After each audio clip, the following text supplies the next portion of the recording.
रोहन एक historical museum का security guard जो अक्सर रात में तैनात रहता था।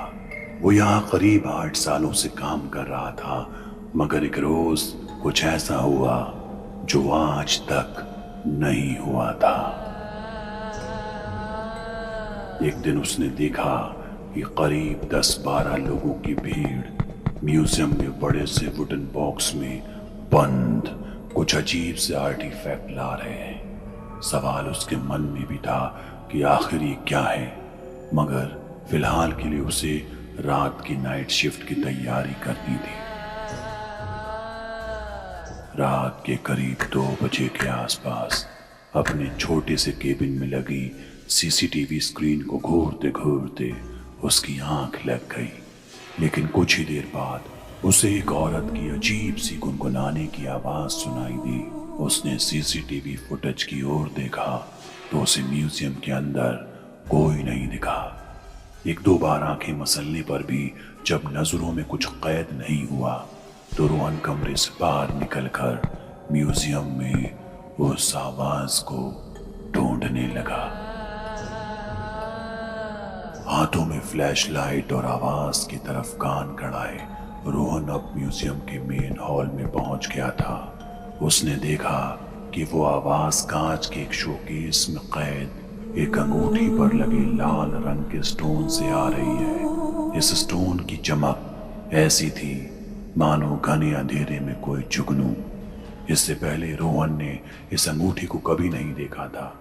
इसका मतलब साफ था कि हो ना हो ये अंगूठी उन 10-12 लोगों की भीड़ द्वारा लाए गए उन अजीब सी पुरानी चीजों का हिस्सा थी। लेकिन सवाल था कि आखिर उस स्टोन से वो गुनगुनाती आवाज कैसी है। खैर जो कुछ भी था, मगर आधी रात को आवाज रोहन के जहन में एक अजीब सी बेचैनी को पैदा कर रही थी। रोहन को वो आवाज इस कदर मीठी महसूस हो रही थी कि वो मानो हिप्नोटाइज ही हो गया था। यह आकर्षण इस हद तक बढ़ गया कि आखिर उसने वो अंगूठी अपनी एक उंगली पर ही पहन ली। उसने महसूस किया कि वो गुनगुनाती आवाज अब धीरे धीरे खत्म हो गई। अब जब उस अंगूठी से वो आवाज आनी बंद हो गई तो रोहन का भी लगाव उस अंगूठी से हट ही गया था। वो अब इस अंगूठी को निकालने की कोशिश कर रहा था, मगर वो अंगूठी उंगली पर इस तरह टाइट हो गई कि रोहन की उंगली नीली पड़ने लगी। उसे अब बहुत तेज दर्द होने लगा और वो दर्द से चीखते हुए उस अंगूठी को निकालने की कोशिश करने लगा, मगर उसकी सारी कोशिशें नाकाम नजर आ रही थी कि तभी उसको अपने पीछे किसी के दौड़ कर जाने की आवाज आई।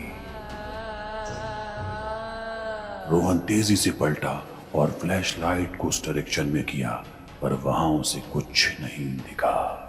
रोहन को अब थोड़ा डर लग रहा था। वो फौरन दौड़कर वॉशरूम गया और साबुन के पानी से अंगूठी को निकालने की कोशिश करने लगा, लेकिन इसका भी कोई फायदा नहीं हुआ। तभी हाथ धोते धोते उसकी नजर उसके सामने लगी मिरर पर गई तो उसकी सांसें ही थम गई। उसके कंधे पर एक काला जला हुआ घिनौना सा हाथ था, जिसकी सिर्फ एक उंगली को छोड़कर हर उंगली पर अंगूठियां थीं। रोहन उस हाथ को देखकर चीख पड़ा और वॉशरूम से भागकर अपने केबिन में लौट आया, लेकिन अब बार बार अपने हाथों की उंगलियों को देख रहा था, जो अब काफी हद तक शीशे में नजर आ रहे उसी हाथ की तरह दिखने लगी थी। रोहन ये देख अब इतना सहम चुका था कि उस अंगूठी को निकालने के लिए अगर उसे अपनी उंगली भी काटनी पड़ जाती तो वो काटने के लिए तैयार था। वो हड़बड़ाते हुए फौरन उस अंगूठी के शोकेस के पास लगे इंफॉर्मेशन प्लेट के पास दौड़ा, जहां इस अंगूठी का नाम लिखा था, शैतान की अंगूठी। साथ ही ये भी लिखा था, कृपया इस अंगूठी को ना छुएं, यह अंगूठी शापित है। जिस किसी ने इस अंगूठी को पहना वो आज तक जिंदा नहीं रहा। बस इतना पढ़ने की देरी थी कि रोहन जोर जोर से रोने लगा। इस वक्त तक लगभग सुबह हो चुकी थी और उस अंगूठे के कारण उसका पूरा हाथ नीला पड़ चुका था। वो अब भी इसी ख्याल में था कि क्या किया जाए। तभी उसके ठीक सामने एक काला साया नजर आया। वो धीरे धीरे रोहन के करीब आने लगा। रोहन डर गया और वहां से भागने लगा, मगर तभी पीछे से वही काला घिनौना हाथ उसके चेहरे पर आ पड़ा और अपने लंबे नाखूनों से रोहन के चेहरे को नोचने लगा।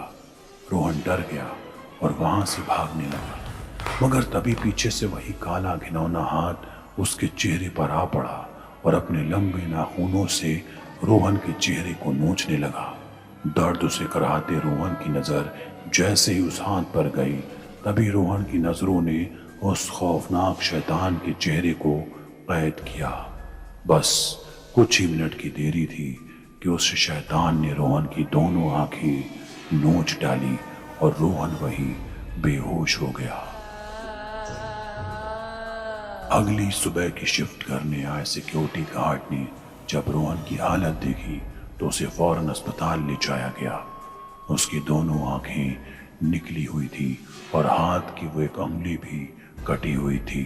रोहन के आसपास बहुत खून बिखरा हुआ था और उस अंगूठी के शीशे का केस भी टूटा पड़ा था, जहां से अंगूठी गायब थी। गनीमत ये थी कि रोहन की सांसें अब भी चल रही थीं।